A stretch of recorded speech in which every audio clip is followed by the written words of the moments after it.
of Clerval, Grand Knight of the Order of the Eternal.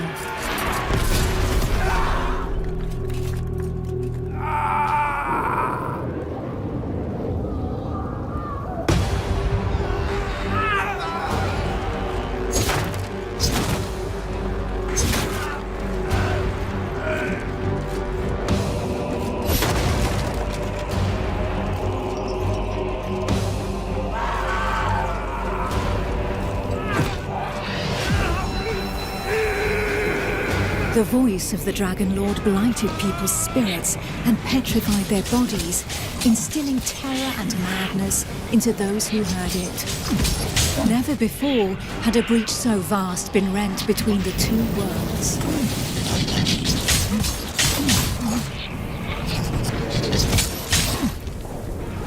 It was here, at this wound between worlds, that the corruption was most potent. One by one, haunted by the whispers from below, the people succumbed to madness. May fire be cleansed!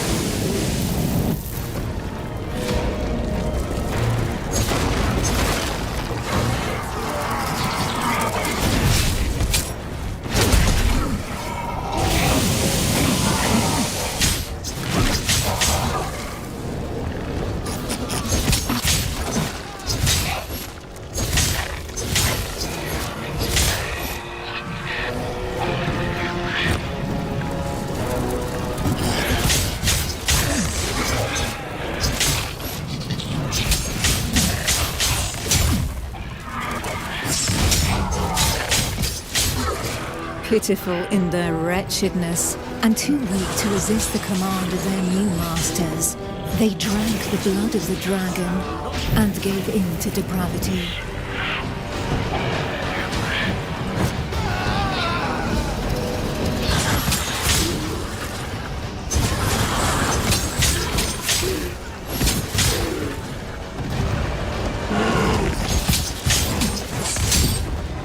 Thus enslaved, they were twisted into ghastly monsters, mockeries, dragonkin.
Filled with these fleeting embers of hope, a few brave souls founded an alliance to carve the first breach into draconic defenses.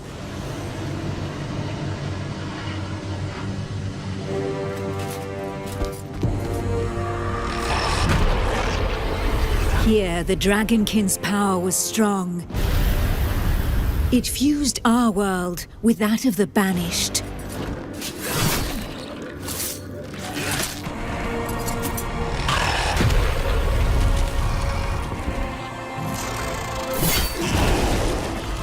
Godefroy of Clerval heroically broke through and shattered their defense barriers.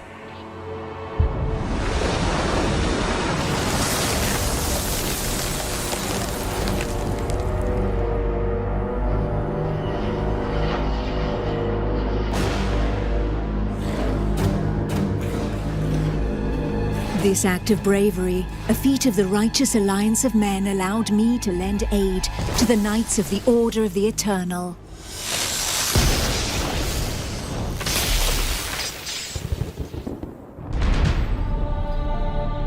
Me, Almantir, Grand Oracle of Pythodurcan, Dragon Blood, a human altered but not consumed by the draconic blood that flows through my veins. My sisters and I have powers given to us by the dragon, but our souls remain our own.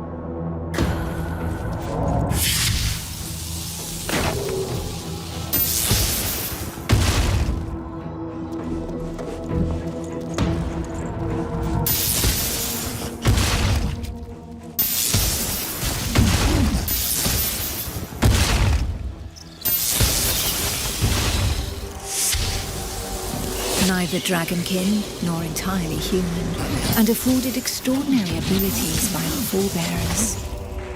By those who drank the blood of the only banished dragon to have ever repented before the Eternal.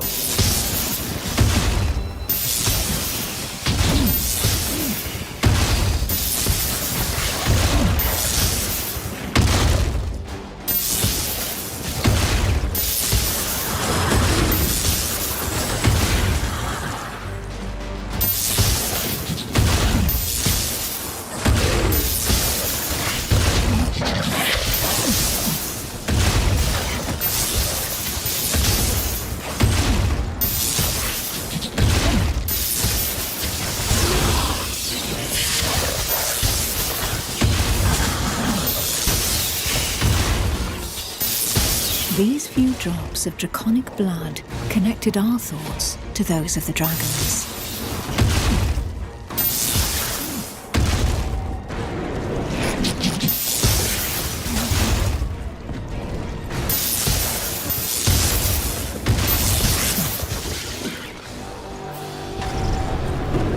With that understanding came a vulnerability. We soon learned that we were at the mercy of their whispers. The voices threatened to consume us, with no hope of salvation.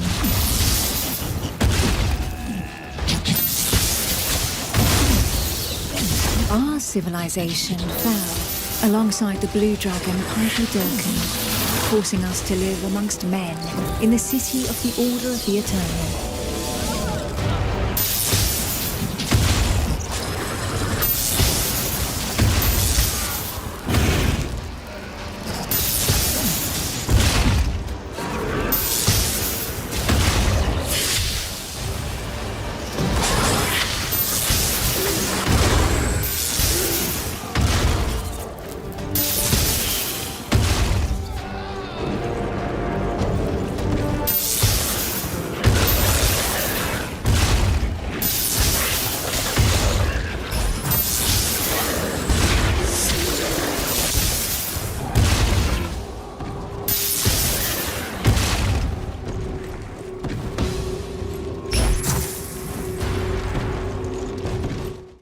Closer to the breach made by Sir Ichnog, Godefroy, fighting fire with fire, confronted the draconic hordes.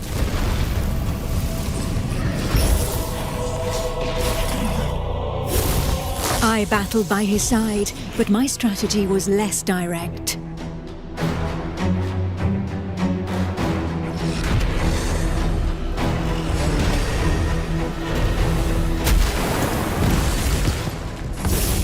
My draconic power allowed me to open up a passageway for the men of Nurogard, all of them prepared to make the ultimate sacrifice to save what remained of humanity.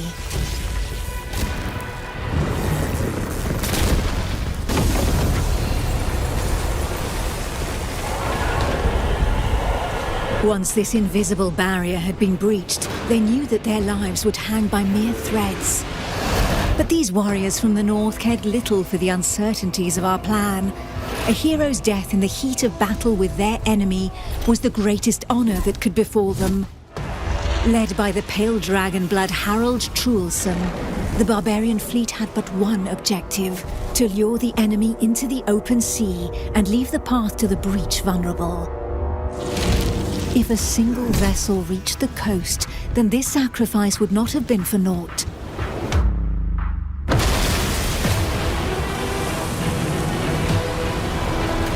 Earl Truelson reached the hostile shore and avenged those fallen from the Toriel clan.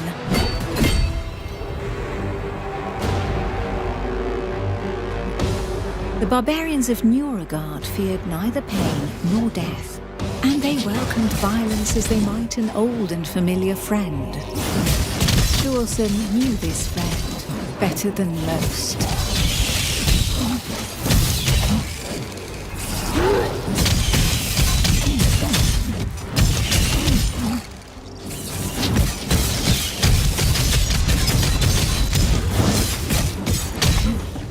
A select few, highly trained clansmen, risking their lives in the process, had successfully imbibed the pale dragon's blood without succumbing to the corrupting voices. Among them was Truelson.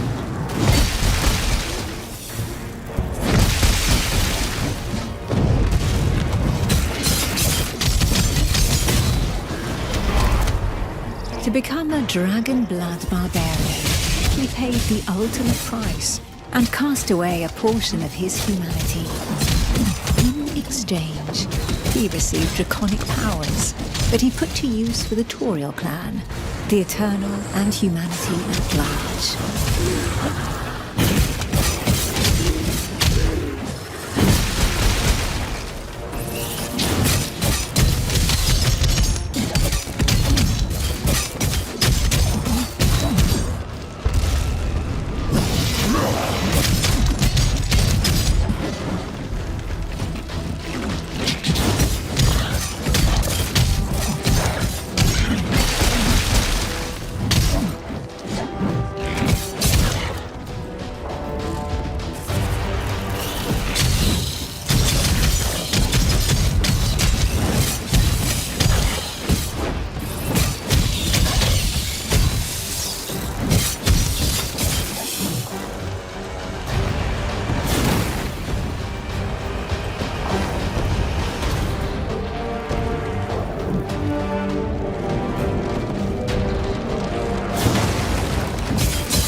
The pale dragon blood had achieved his goal. The Alliance's plan, as unlikely as it was to succeed, could run its course.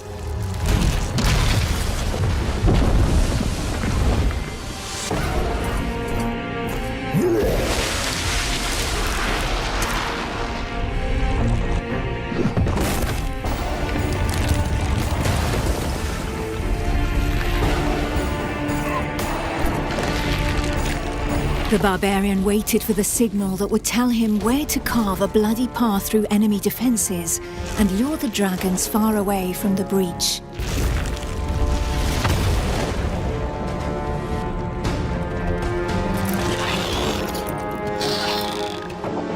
The Kongirati nomads, every bit as proud and as fearless as the warriors from the north, joined the alliance of men to help push back Sor Iknog, the Crimson Dragon. Sitting astride their draconic hybrids, these tracker archers faced the dragons steadfastly and seemingly without fear. Not one would allow the enemy to make easy prey of them. Hides, wings, teeth, blood. For the Kongirati, each draconic monstrosity was not only a threat, but also a quarry from which they could gain valuable resources.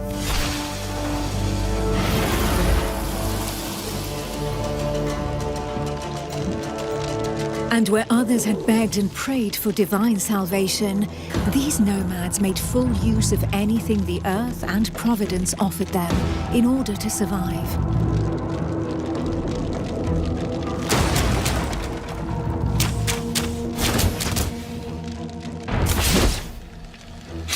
Their master tracker, Eula, however, did not see things in such stark shades of black and white.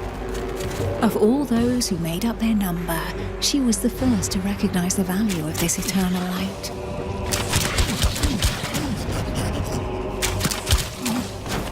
How long would her people be able to continue traveling freely if the corruption were to poison the entire world?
To seal this union, the Order of the Eternal entrusted her with one of their most powerful relics, a single, glimmering scale of light. Each champion had one, and the power of their light would be needed to push Sir Ichnog back into the shadows.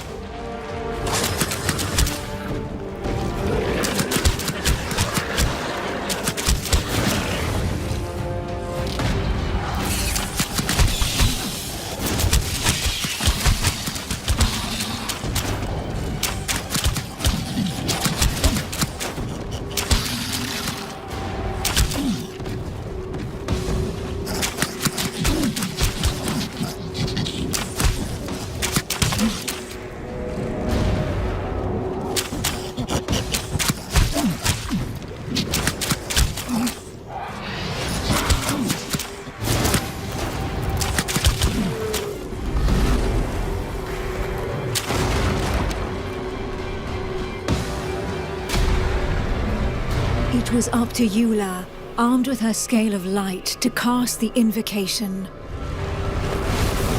She would then know whether she had been right to put her trust in the Order and in joining the Alliance.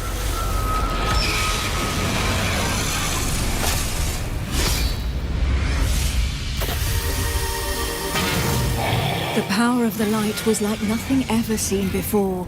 We heard the Dragon Lord howl into our minds, racked with pain and rage.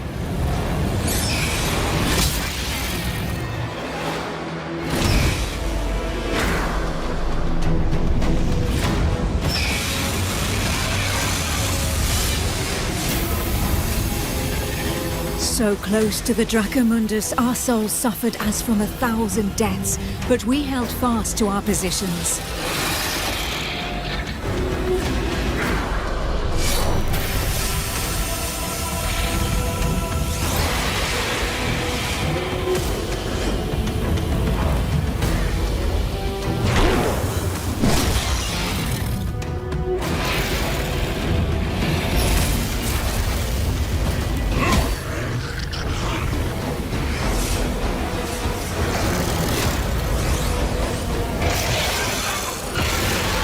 Inch by inch, the divine light pushed the corruption back into the breach, and it was thus that the banished lord Sir Ichnog disappeared once more into the shadows, where he would suffer eternal retribution.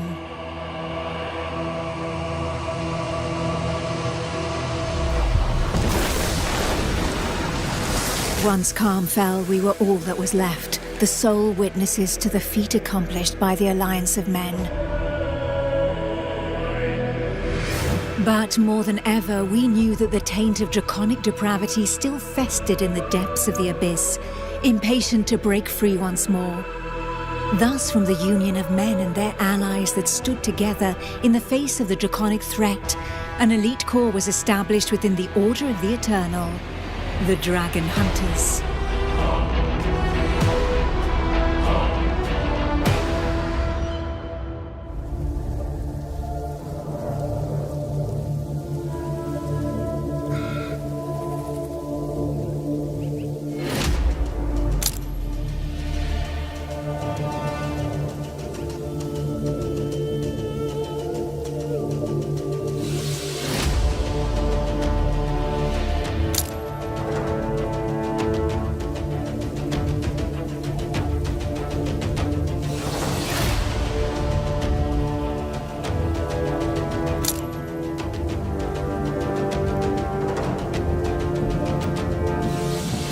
Who knows? Perhaps the heroes that the Alliance of Men has been waiting for will be found among this unit's latest recruits.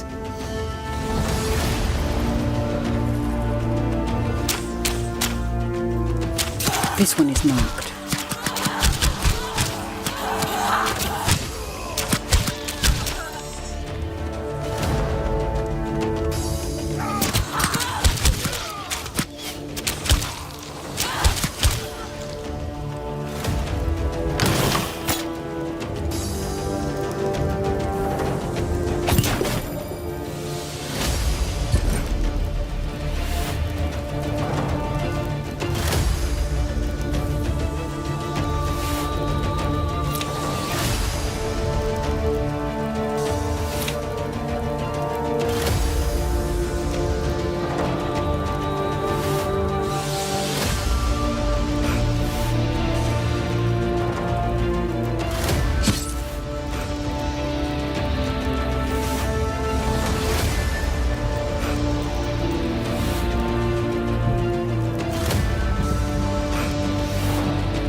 You're marked for death.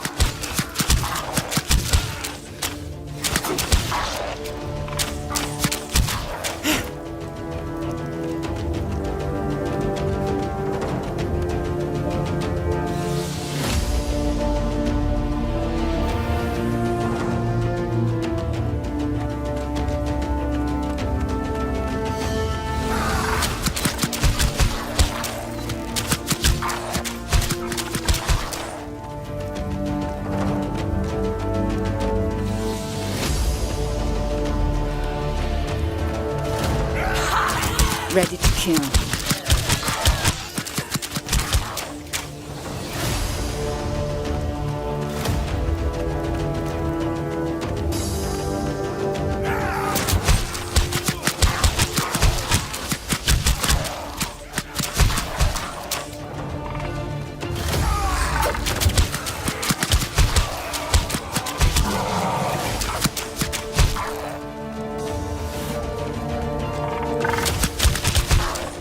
You're marked for death.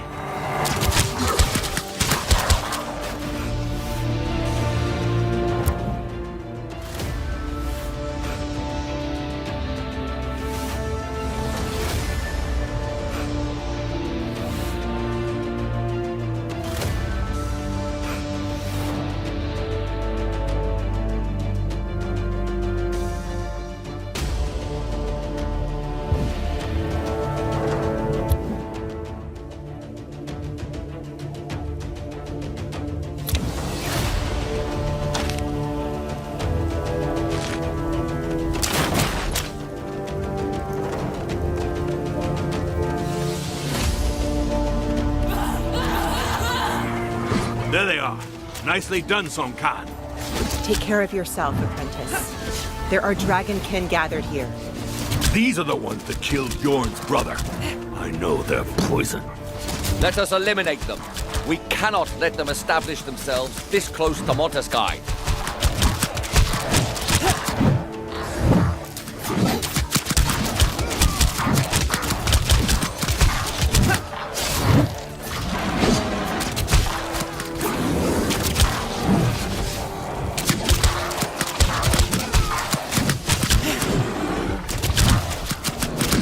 I can't anymore.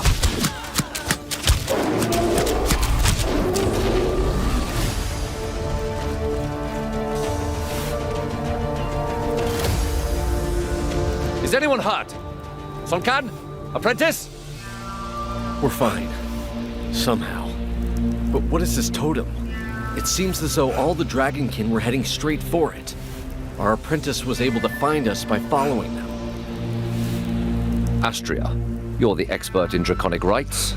Do you have any idea where they could have come from? All signs point to this totem having been used for a ritual of corruption. And from the sheer amount of blood spilled here, we can assume they have enslaved a host of victims. The statue is crafted from black willow. It must be from the Jaxara's swamp. My clan's caravans used to stop for supplies there, before passing through your lands. So far from here? Could the Dragonkin have carried this idol all the way across the plains?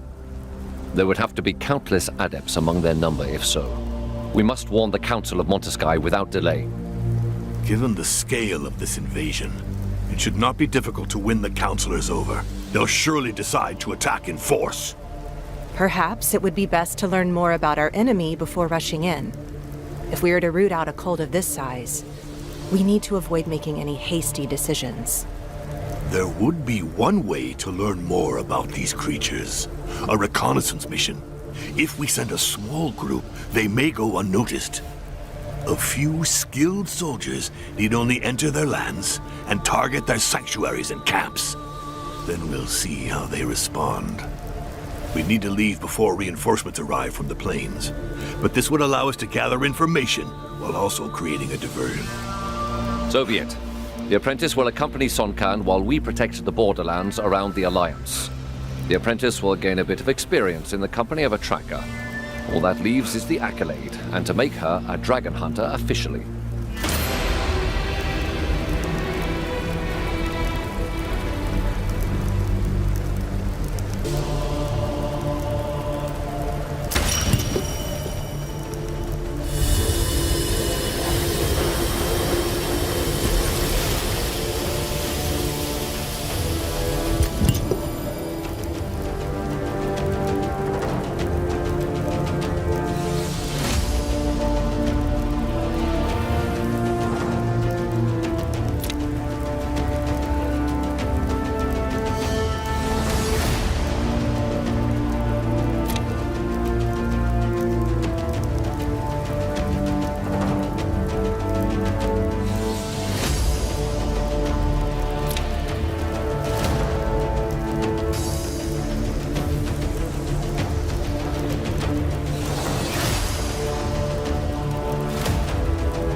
Ready to kill.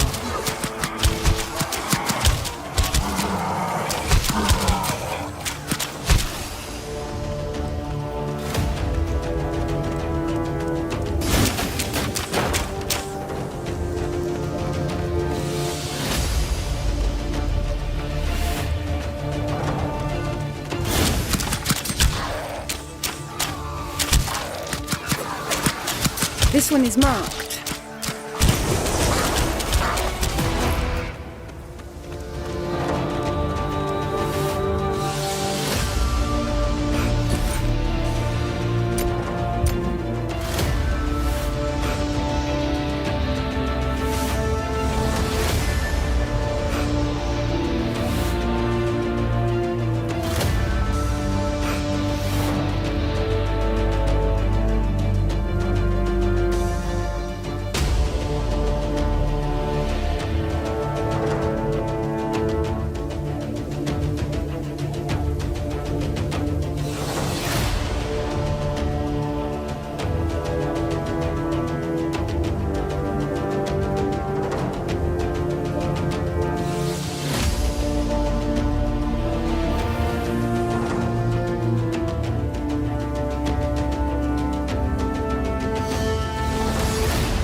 My blades are ready.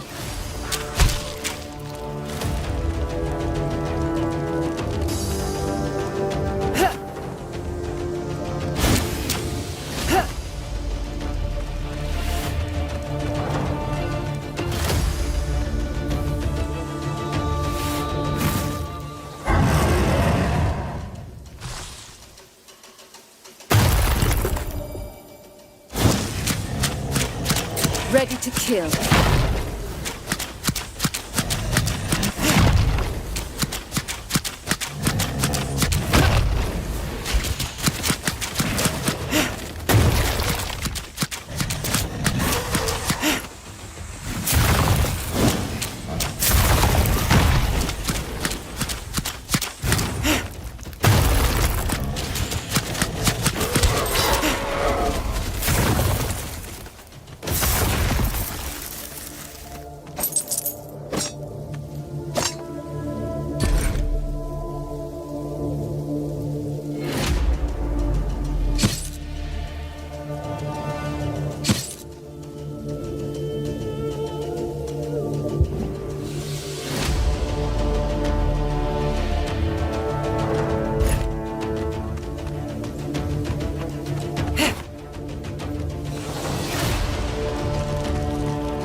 There's not a moment to lose.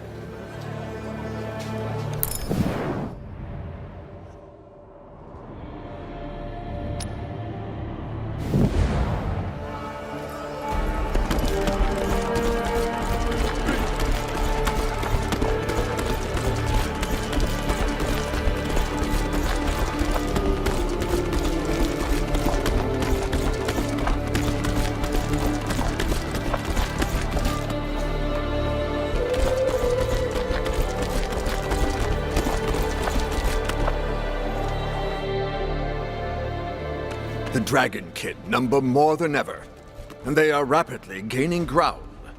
We will need to strengthen the city watch, at the very least. The dragon hunters have returned. Who knows? They may have even brought us some good news. Please forgive this intrusion, councillors. Alas, Grand Tracker, I fear I do not bring the news you are hoping for. Speak, Hunter.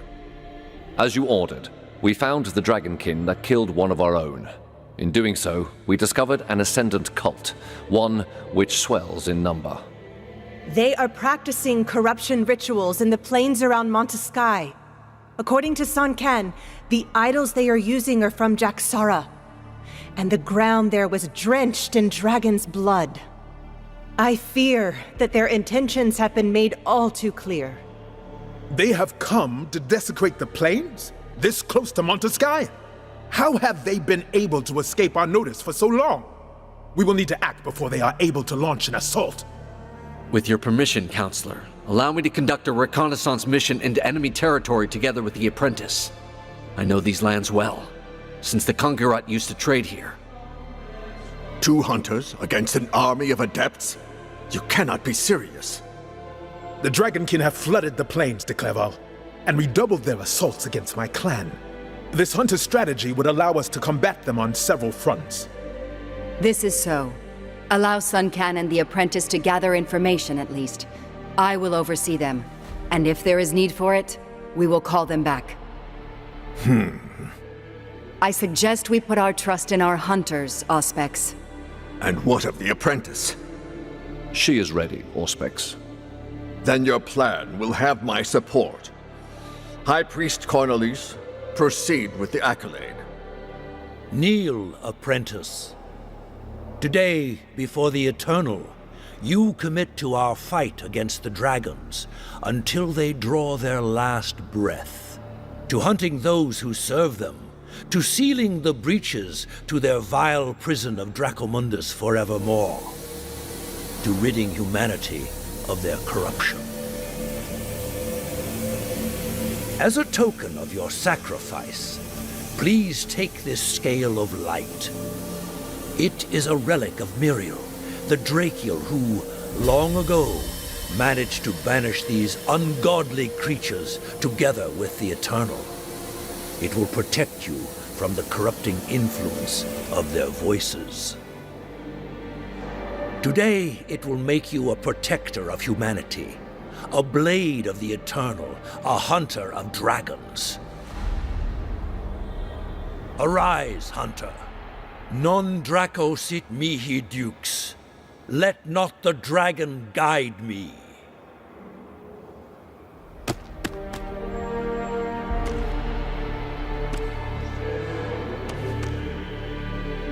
Come and find me at the jail before leaving Montesquieu. Since Sun Can and yourself will be on your own in the Jaksara swamp, we are prepared to offer you our support. The Grand Tracker and I have pooled the Order's resources and Kongirat's expertise to give you a decisive advantage. To meet the dragon's strength with our own, we have raised the first tame wormling. And we have taught it how to fight alongside hunters. It will make for a fearsome ally. Grand Tracker, be reasonable. Nobody has ever been able to tame a dragon. This creature is dangerous. You are right, to a point. Raising it was not enough. To control these beasts of draconic perversion, we needed to purify and subject them to the power of the light. We used blessed seals to do just that. It is not their chains that keep them subjugated, Tracker, but rather our faith in the Eternal. This wormling will accompany the new hunter. Your first mission promises to be a challenging one, and I am in no hurry to be called for a new accolade anytime soon. Innovation is one of the core values of our clan, Sun Can. I wager your opinion will change once you've seen this creature at work. With all respect, Grand Tracker, I highly doubt it.